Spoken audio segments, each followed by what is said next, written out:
This is what I find frightening. You have this very emotional, special needs teenager who's scared out of her mind that the world is coming to an end. She's now an international sensation. There are copycat kids all over the United States who are, walking out of class. They believe the world is coming to an end. We've allowed government to control education in this country for most of our lives. We had a Department of Education that was created only in 1978, and none of what you just said is being presented to students so they can hear differing points of view from differing, scientific theories. Why is this being totally left out of public education? Well, this is just one example of the problems we have in the education system. I'm not sure how we solve it beyond just taking your kids out of the public school system. And I mean, we're talking, my wife and I are talking about our granddaughter, how we don't want her indoctrinated. I mean, I was just at the climate strike here where I live in Pittsburgh and saw these youths. The speakers range from 5 years old up to 18. They've been well, they could have stayed in school and been indoctrinated, or they could have gone there and been indoctrinated, but they're going to get indoctrinated one way or the other.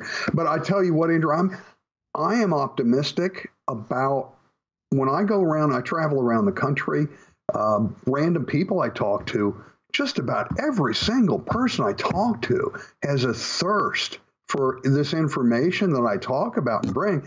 They haven't heard a lot of this. And like you say, I'm trying to get the word out. One of the things that's valuable, we've got a smartphone app that relates to the books. You can have these charts that I have in my book. You can put them in the palm of your hand, and that way, if your idiot nephew's telling you that polar bears are going extinct, you could go, oh, wait a minute, Billy.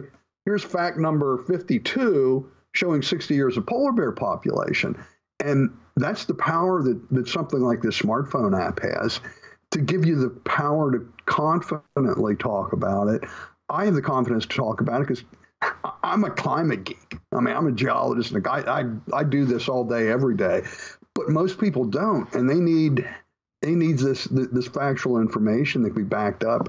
And it's what I'm trying to empower people with the inconvenient facts about climate change. And again, I am very optimistic as I travel around the United States, meet people in airports.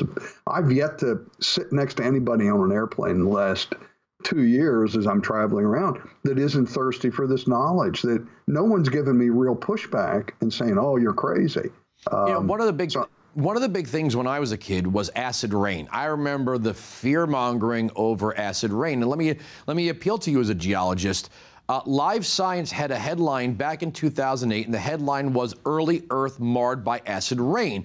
And they pointed out that sulfur dioxide and nitrogen oxide were rampant in the atmosphere, that the acid rain was 10,000 times stronger than it is today.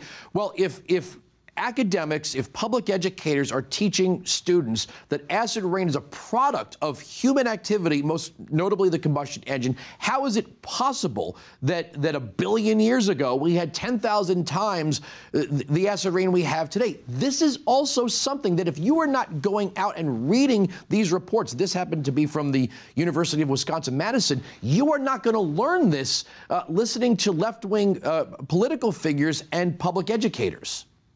Well, actually, you just taught me something. I didn't know that, so I'm educated. Well, I have a thirst for the knowledge, like you said. Okay, you're going to have to forgive me.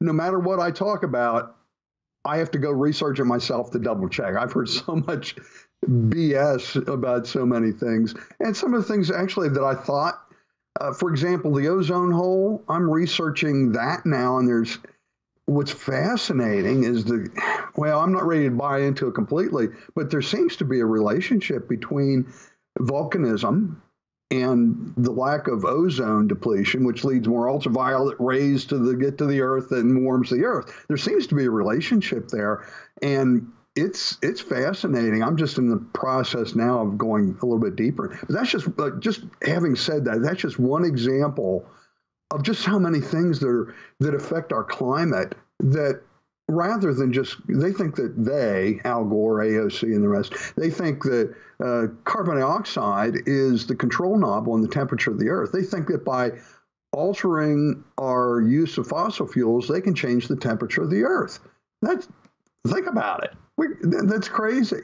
The Earth has been rising and falling. The one thing I always say about temperature, the only thing constant about temperature is that it's never constant.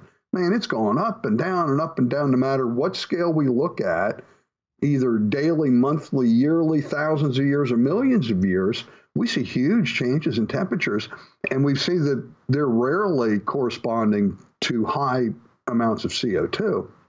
And we also see, if I can just go into this, my little CO2 rant with your permission, if we look through geologic time, right now we're a little over, I'm not going to give a whole lot of numbers, we're a bit over 400 parts per million, we're like 416 or something. We've gained, and just another number, we've added 130 parts per million to the atmosphere since the Industrial Revolution, and that's mainly burning fossil fuels. If we look back through time, the last 140 million years of history, carbon dioxide has declined almost in a straight line from more than 2,500 to where we are today. So we've lost 2,000 parts per million of carbon dioxide, and they're worried about 130 part per million increase.